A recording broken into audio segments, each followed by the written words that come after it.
नमस्कार, जय हिंद, जय भारत दोस्तों।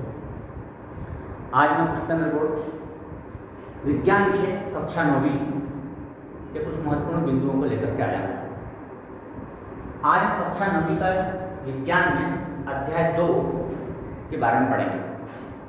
क्या हमारे आसपास के पदार्थ शुद्ध है? अब इसमें दो शब्द आते हैं, पहला है पदार्थ और दूसरा है शुद्ध।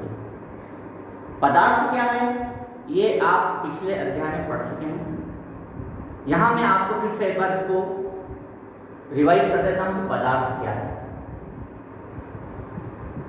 तो हमारे आसपास जो भी वस्तुएं दिखाई दे रही है या जिसे हम महसूस कर सकते हैं,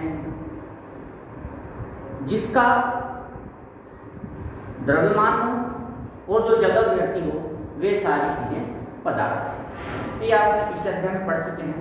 अब यहाँ पर एक शब्द आता है शुद्ध। तो शुद्ध शब्द को हम सामान्य हमारे जीवनचर्या के शब्द के रूप में लेते हैं। आप शुद्ध को इस रूप में लेते हैं कि जैसे कि दूध है, उस दूध में ऊपर से पानी ना मिलाया गया हो, प्राकृतिक रूप से जैसा हमें प्राप्त हुआ हो, उसके साथ कोई छेड़छाड़ ना की गई हो, तो हम कहेंगे कि ऐसा दूध शुद्ध है। शुद्ध घी मतलब जो हमने घी को बनाया है और घी के जो प्राकृतिक तत्व उसमें है, उसके अलावा कोई बाहरी तत्व हमने नहीं मिलाया, कोई बाहर से कोई पदार्थ ना मिलाया, तो हम कहते हैं कि वो घी शुद्ध है। लेकिन ये जो शुद्ध शब्द का अर्थ निकलता है, ये हमारे सामान्य जीवनचर्या के भाग से आता है। लेकिन विज्ञान की दृष्टि में शुद्ध की परिभाषा अलग है। विज्ञान की दृष्टि में शुद्ध पदार्थ केवल वे ही हैं जो एक ही प्रकार के कणों से मिलकर के बने हैं, वे सारे पदार्थ शुद्ध हैं। एक ही प्रकार के कणों से मिलकर के बने पदार्थ शुद्ध कहलाते हैं। विज्ञान की दृष्टि में दूध भी शुद्ध नहीं है। विज्ञान की दृष्टि में जो आपकी नज़र में जो शुद्ध घी है वो भी शुद्ध नहीं है। विज्ञान के दृष्टिकोण से शुद्ध का अर्थ है कि ऐसे पदार्थ जो केवल और केवल एक ही प्रकार के या समान कणों से मिलकर के बने होते हैं, वे पदार्थ शुद्ध कहलाते हैं। जैसे कि उदाहरण के लिए जितने भी तत्व हैं, जैसे कि केवल लोहा, वो केवल एक ही प्रकार के कणों से मिलकर के बना है, तो वो शुद्ध कहलाएगा। हम कई बार कहते हैं कि सुबह सुबह की वायु बहुत शुद्ध होती है। ये हमारे सामाजिक जीवन का भाग है शुद्ध शब्द। लेकिन वायु भी विज्ञान की दृष्टि में शुद्ध नहीं है, क्योंकि वायु कई प्रकार की गैसों के कणों से मिलकर के बनी है। इसमें ऑक्सीजन गैस भी शामिल है, इसमें नाइट्रोजन गैस भी शामिल है, इसमें कार्बन डाइऑक्साइड गैस भी शामिल है। इसलिए विज्ञान की दृष्टि से वायु शुद्ध पदार्थ नहीं है। ठीक है, तो फिर वायु क्या है? हमारे आसपास की जो वायु वो क्या है? तो एक प्रकार का मिश्रण है। अब मिश्रण क्या होता है? तो मिश्रण वास्तव में तत्व और यौगिकों को मिलाने से बनता है। तत्व को तत्व में मिला दो तब भी मिश्रण कहलाएगा। जैसे कि आपने लोहे के चूर्ण में तांबे का चूर्ण मिला दिया, क्योंकि लोहा भी तत्व है, तांबा भी तत्व है, दोनों के चूर्ण को मिला दिया तो मिश्रण बन गया। तत्व में यौगिक को मिला सकते हैं। आपने पानी के अंदर लोहे का चूर्ण मिला दिया तो वो मिश्रण बन गया। यौगिक में यौगिक से को मिलाने से भी मिश्रण बन जाता है। आपने एक गिलास पानी में 1 चम्मच नमक घोल दिया तो वो भी मिश्रण बन गया। और मिश्रण की महत्वपूर्ण बात यह है कि जो भी 2 या 2 से अधिक पदार्थों को आप मिलाते हैं, उनकी मात्रा समान हो ये कोई जरूरी नहीं है। आप कोई सा भी पदार्थ कितनी भी मात्रा में लेकर के मिला सकते हैं, यह मिश्रण की खास बात है। अब मिश्रण के आगे हम बढ़ते हैं तो मिश्रण 2 प्रकार के होते हैं, समांगी मिश्रण और विषमांगी मिश्रण। अब मैंने आपसे कहा था कि अगर मैं लोहे के पानी में अगर हम लोहे का चूर्ण मिला दें तो वो भी एक मिश्रण बन जाएगा। तो अब आप सोच रहे होंगे कि ऐसा करने पे तो जो लोहे का चूर्ण है वो अच्छे से नहीं मिलेगा और मिलने के बाद वो थोड़ी देर बाद नीचे बैठ जाएगा। लेकिन दूसरी बात है कि जब मैं नमक को पानी में मिलाता हूँ तो नमक पूर्ण रूप से घुल जाता है, या एक गिलास पानी में हम शक्कर को मिलाते हैं तो हम देखते हैं कि शक्कर पूर्ण रूप से मिल जाती है। तो इस हिसाब से हमें दो प्रकार के मिश्रण प्राप्त हो गए। एक वे जिसमें कोई पदार्थ या तत्व समान रूप से पूरे भाग में विभाजित होकर के घुल जाता है, और एक वह जिसमें कोई तत्व या पदार्थ पूर्ण रूप से नहीं घुल पाता, वो कहीं ज़्यादा कहीं कम या बिल्कुल भी नहीं घुल पाता। तो हमें दो मिश्रण प्राप्त हो गए। इसी आधार पर उनको परिभाषित किया गया। समांगी मिश्रण हम किसको कहेंगे? समांगी मिश्रण में जब हम किसी पदार्थ या यौगिक को दूसरे पदार्थ या यौगिक के साथ मिलाते हैं तो एक समान रूप से पूरे भाग में फैल जाए, कहीं कम और कहीं ज्यादा ना हो, तो हम उसे कहेंगे समांगी मिश्रण। समांगी मिश्रण अर्थात जब किसी पदार्थ को दूसरे पदार्थ में मिलाया जाता है तो समान रूप से वितरित हो जाए, तब उसको कहेंगे समांगी मिश्रण। जैसे कि आप लोगों ने देखा होगा कि जब घर में खाना बनाते हैं तो आटे में नमक मिलाया जाता है, और आटे में नमक इस प्रकार से मिलाया जाता है कि पूरे आटे में नमक एक समान रहे। ऐसा नहीं होता कि कुछ रोटियां जो सीख करके आती है उसमें हमें बहुत ज़्यादा नमक का स्वाद आता है, उसमें बिल्कुल भी नहीं आता, सब में एक समान रूप से स्वाद आता है, वो भी समांगी मिश्रण है।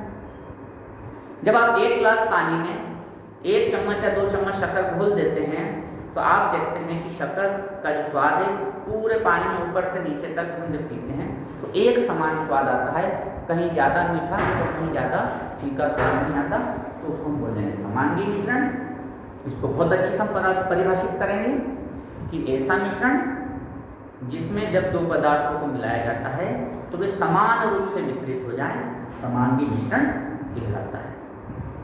अगर समांगी मिश्रण को कुछ देर के लिए व्यवस्थित रूप से अगर उसको रख दिया जाए तो उसमें कोई भी पदार्थ नीचे की ओर नहीं जमता। समांगी मिश्रण की विशेषता होती है। जब हम विषमांगी मिश्रण की बात करते हैं तो जब एक पदार्थ को दूसरे पदार्थ के साथ मिलाया जाए तो वो समान रूप से पूरे भाग में विभाजित नहीं होता, समान रूप से पूरे भाग में विभाजित नहीं होता, कहीं बहुत ज़्यादा हो सकता है, कहीं कम हो सकता है, तो हम उसको कहेंगे विषमांगी मिश्रण।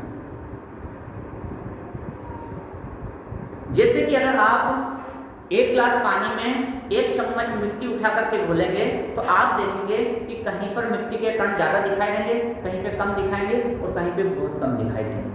मिट्टी पूर्ण रूप से उस पानी में एक समान रूप से विभाजित नहीं हुई है, तो हम उसको कहेंगे विषमांगी मिश्रण। विषमांगी मिश्रण की विशेषता यह है कि अगर विषमांगी मिश्रण को कुछ देर के लिए बिना डिस्टर्ब के अगर उसको रख दिया जाए तो आप देखेंगे कि नीचे की ओर एक पदार्थ या तत्व नीचे की ओर जम जाता है। यह विषमांगी मिश्रण की विशेषता है। इसीलिए जब आप 1 गिलास पानी में 1 चम्मच मिट्टी 2 चम्मच मिट्टी को घोल देते हैं और थोड़ी देर के लिए उसको बिना कोई बाधा के अगर उसको रख देते हैं, व्यवस्थित रूप से रख देते हैं, तो थोड़ी देर बाद जो मिट्टी के कण हैं वो सारे उसके तले में जमा हो जाते हैं। तो ऐसा मिश्रण विषमांगी मिश्रण कहलाता है। अब हमने आज जो विषय वस्तु पढ़ी है उसके आधार पर 2 प्रश्न आपके इसमें हैं। पहला प्रश्न है पदार्थ से आप क्या समझते हैं, तो इसकी परिभाषा मैंने इसी वीडियो में दी है, प्रारंभ में दी है, आप देखें समझ जाएंगे। समांगी और विषमांगी मिश्रण में क्या अंतर है, अंतर बताएं तो मैंने 2 प्रमुख अंतर बताए थे। एक तो पदार्थ का समान रूप से वितरित होना, और अगर हम उस पदार्थ को या उस मिश्रण को थोड़ी देर रख दें तो उसके एक पदार्थ नीचे तले में जमा नहीं होता है, जबकि विषमांगी मिश्रण में तले में जमा हो जाता है। तो इस प्रकार से इसके दूसरा प्रश्न भी हमारा तैयार हो जाता है। फिर आपकी किताब में जो अभ्यास प्रश्नावली है उसमें उसने कहा है कि निम्नलिखित को समांगी और विषमांगी मिश्रण में वर्गीकृत करें। तब आपको बताना है कि समांगी मिश्रण और विषमांगी मिश्रण में वर्गीकृत करना है इनको। तो अब सोडा जल मैं कुछ बता दूंगा, कुछ आपके लिए छोड़ दूंगा। सोडा जल आप साधारणतः जानते हैं, सोडा जल सोडा वाटर के नाम से भी जाना जाता है, और साधारणतः जो थम्स अप है, लिम्का है ना, कोको कोला है, ये सोडा जल है। तो जल में सोडा मिला करके रख दिया जाता है। अब आप अंदाजा लगा सकते हैं कि ये मिश्रण समांगी है या नहीं। क्यों? क्योंकि पूरे मिश्रण में सोडे का स्वाद एक जैसा होता है, इसलिए सोडा जल एक समांगी मिश्रण है। लकड़ी भी कई प्रकार के पदार्थों का मिश्रण है। गीली लकड़ी है तो उसमें पानी है, फिर पानी की मात्रा कहीं ज़्यादा कहीं कम हो सकती है। तो आपको एक अपनी सोच विकसित करने की लकड़ी कैसा मिश्रण है। बर्फ, वायु के बारे में इसी अध्याय में बात की हमने। वायु प्रारंभ में मिट्टी, आपके खेत की मिट्टी हो या आसपास की मिट्टी हो, उसमें आप देखें विभिन्न प्रकार की चीज़ों का मिश्रण है। उसमें जल भी होता है, उसमें कचरा भी होता है, उसमें जीव जंतु भी होते हैं, उसमें अलग अलग प्रकार की मिट्टी के कण भी होते हैं, कंकड़ के कण होते हैं, कहीं बड़े हो सकते हैं, कहीं छोटे भी हो सकते हैं। तो आप मिट्टी को देखेंगे, क्या वो एक समान सारी चीज़ें उसमें विभाजित है। सिरका से शायद आप लोग ज़्यादा परिचित नहीं होंगे, लेकिन फिर भी कुछ लोग सिरका से परिचित हैं, तो इसको बारे में आप जानकारी इकट्ठी करें। छनी हुई चाय, दूध, शक्कर और पानी, इसका मिश्रण होता है। क्या ये तीनों समान रूप से विभाजित है? छनी हुई चाय इसलिए कहा क्योंकि चाय की पत्ती अगर उसमें शामिल है तो आप देखेंगे चाय की पत्ती समान रूप से विभाजित नहीं होती, और चाय के तपेली को अगर थोड़ी देर रख दिया जाए तो चाय की पत्ती नीचे की ओर बैठ जाएगी। तो ऐसी अवस्था में मिश्रण का प्रकार बदल जाएगा, और चाय को छान लिया जाए और चाय की पत्ती को अलग कर दिया जाए तो मिश्रण का प्रकार अलग हो जाएगा। तो दोस्तों, आज हमने हमारे आसपास के पदार्थ शुद्ध हैं, उसमें मिश्रण क्या है, मिश्रण के प्रकार, पदार्थ से आप क्या समझते हैं, उस पर आधारित प्रश्नोत्तरों को हल किया। इससे आपकी समझ विकसित होगी और आप इसके बारे में जितना सोच करके जवाब देंगे तो आपका विज्ञान में इनके संबंध में ज्ञान भी बढ़ेगा। और मैंने यहाँ जो उदाहरण लिखे हैं, इसके अलावा कुछ उदाहरण के बारे में आप स्वयं भी सोचें। विज्ञान यही है कि अपने उदाहरण बनाएं, अपनी सोच विकसित करें और उसके आधार पर जवाब दें, तो आप इनके काफ़ी अच्छी तरह से जवाब दे पाएंगे। मेरे और आगे के विषय के बारे में जानकारी अगर आपको चाहिए तो मेरे चैनल गणित की चौपाल को सब्सक्राइब करें, उसको लाइक करें, और आपके इन बिंदुओं के बारे में अगर और भी कोई जानकारी आप चाहते हैं तो मुझे मैसेज करें, मैं आपके समस्त प्रश्नों का जवाब दूंगा। धन्यवाद। जय हिंद, जय भारत। अगले वीडियो में हम मिलेंगे इनसे आगे के प्रश्नों के साथ। धन्यवाद।